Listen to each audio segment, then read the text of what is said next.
days after an abortive uprising by mercenaries. He hailed them as patriots in a televised statement. But the statement did little to quiet the questions swirling about the Kremlin. They range from the Russian regime's stability to what happens next. Russian President Vladimir Putin tonight addressed his nation for the first time since a short-lived rebellion marked the most significant threat to his 23-year rule. While thanking the mercenary forces for standing down, he had tough words for their leaders. However, the organizers of the rebellion betrayed those who lured into the crime. They lied to them, pushed them to shoot their own people. It was precisely this outcome, fratricide, that Russia's enemies wanted. Both the neo-Nazis in Kiev and their Western masters. Earlier today, President Joe Biden denied any U.S. role in the Wagner Group's short-lived rebellion against Russia. We made clear that we are not involved. We had nothing to do with it. This was part of a struggle within the Russian system. Meantime, Yevgeny Prigozhin, the Wagner Group chief, whose forces seized a Russian city and marched toward Moscow, today said he acted to protect his fighters, not to overthrow Vladimir Putin. In 24 hours, Wagner covered the same distance that the Russian forces covered on February 24th, 2022, to Kiev. If they had been as prepared as Wagner, the war could have been over in a day. It was a feud between military leaders that festered into a mutiny, and the images were striking. Locals cheering the rebels as heroes. Columns of armed men meeting little opposition as they journeyed within 125 miles of Moscow. And panicked authorities tearing up roads leading into the city. Last seen on Saturday, Prigozhin was mobbed by jubilant crowds after striking a deal to avoid prosecution. Russia's defense ministry today released what appeared to be a show of unity. A video of its top minister, Sergei Shoigu, still with a job, at least for now. He was seen visiting troops in Ukraine, though it's unclear when the video was taken. For months, Prigozhin had railed against corruption and inaction among Moscow's armed forces, whom he fought alongside in Ukraine. We have a 70% shortage of ammunition. A warlord known as Putin's chef, for once running a catering company that fed the Kremlin, Prigozhin's private empire grew to span dozens of countries. Much of his force in Ukraine is made up of former convicts. They spent 8 months fighting to win control of Bakhmut in the war's bloodiest battle. His firm also provides private security services to leaders across Africa, where the UN accused it of conducting multiple massacres. Today, Russian Foreign Minister Sergei Lavrov assured Wagner-linked African nations that they still had Moscow's support.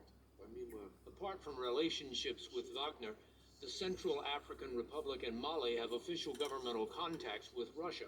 Following their appeal, several hundred Russian servicemen will continue to work in the Central African Republic as instructors. While on Moscow's streets, an appearance of calm and order, as its mayor today canceled a terror alert. Some Russian residents say they're finally at ease. I feel relief because there was no armed conflict. Apart from that, we didn't feel much panic. We survived far worse since 1985. We get used to everything. Others appeared to be unfazed. I'm absolutely calm about the situation because everything was quite predictable. So when we are aware and constantly monitoring the news, everything could be predicted. But it was far from quiet on Russia's front in Ukraine, as Kyiv's forces claimed to capture another village in what's proving to be a slow and grinding counteroffensive. For additional perspective on the short-lived Russian rebellion and what comes next, we're joined by Alina Polyakova, President and CEO of the Center for European Policy Analysis. Thank you for being with us. As we just reported, the Wagner chief, Yevgeny Prigozhin, said he called off the march on Moscow because he wanted to avoid Russian bloodshed. And what he had in mind was more of a protest demonstration than an attempted coup. Still, what does this suggest about Vladimir Putin's hold on power? How stable is his regime? Well, what we witnessed over the last several days has been nothing short of extraordinary. And I think the most important thing we learned from this very strange sequence of events is that Putin is far weaker than we thought, and his regime is much more fragile than we thought. And I think this challenge by an armed military group marching towards Moscow, it's truly, truly extraordinary, as I said. It would be something akin to Blackwater, the U.S. private security company suddenly taking up arms in the middle of the Iraq War, for example, and marching on Washington. And the response from the Kremlin initially was very, very muted, and I think that surprised quite a few people. In his speech this evening, Vladimir Putin addressed Wagner fighters, and he said that they could join the regular military, go home, or relocate to Belarus. It wasn't clear what this means for Prigozhin himself. Based on what you know of Yevgeny Prigozhin, will he truly just cede the floor, or will he regroup and wait for confrontation at a future date? I mean, he still has a significant amount of standing and influence. Well, to be honest, we don't know a lot as to what's been happening behind the scenes. You know, this deal that Prigozhin supposedly struck, mediated by Belarus's dictator Lukashenko, where he's going to be in exile in Belarus, it just doesn't make a huge amount of sense. You know, prior to Putin's address today, Prigozhin put out his own voice message on his social media, basically sounding defiant and unapologetic and saying that everything they did was the right thing to do because it exposed the ineptitude of Russia's military operation in Ukraine.